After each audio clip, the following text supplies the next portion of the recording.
Ooh, I have a joke. All right, what is it? Knock, knock. Who's there? Abortion. Liz.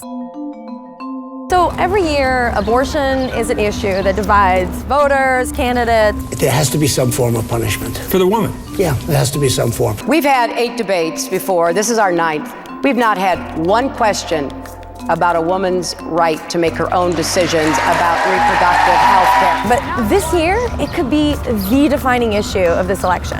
The vacancy on the Supreme Court could look gaping if it leads to new law. So as divisive as abortion is, with passionate people on both sides, there's one side that's been particularly vocal lately. The crushing of body parts and the harvesting of body parts. Sale of these infant body parts. But how much do these passionate Americans really know about abortion?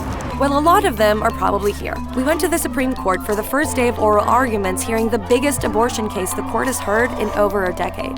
The case deals with a Texas law called HB 2. It's a law that forced abortion clinics to meet the standards of surgical centers. It's simple things like making the hallways in abortion clinics wider so that a gurney can pass through.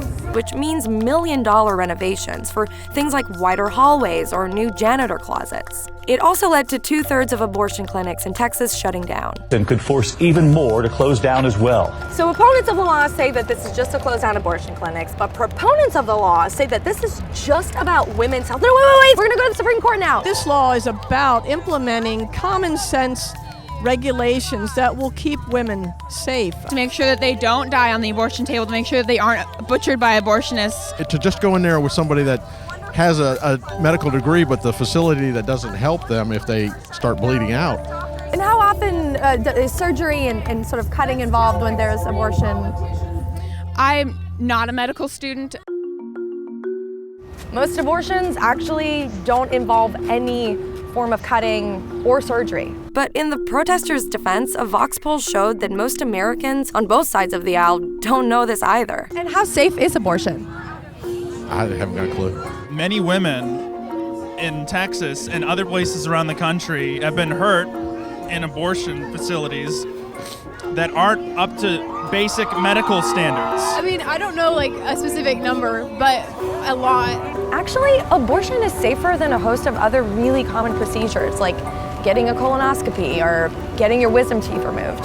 If you're only looking at the safety of the mother, abortion is actually safer than childbirth. And again, it's not just anti-abortion protesters who don't know this. So why do even the most motivated activists know so little about abortion?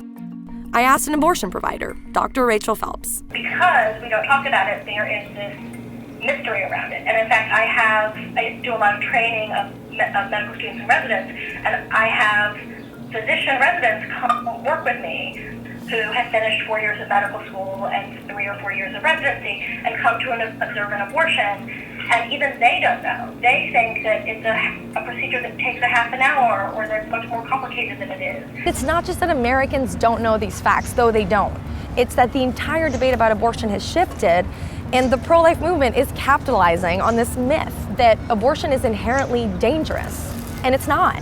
And the whole strategy of shifting the abortion debate to a safety argument is working. There have been about as many abortion restrictions enacted over the past 5 years than the previous 15. If you think abortion is inherently dangerous, why wouldn't you support these restrictions? There are far more effective ways of actually improving women's health, like increasing access to health care, contraception, prenatal care. But the majority of us don't know the facts, or worse, the facts that we do know are wrong.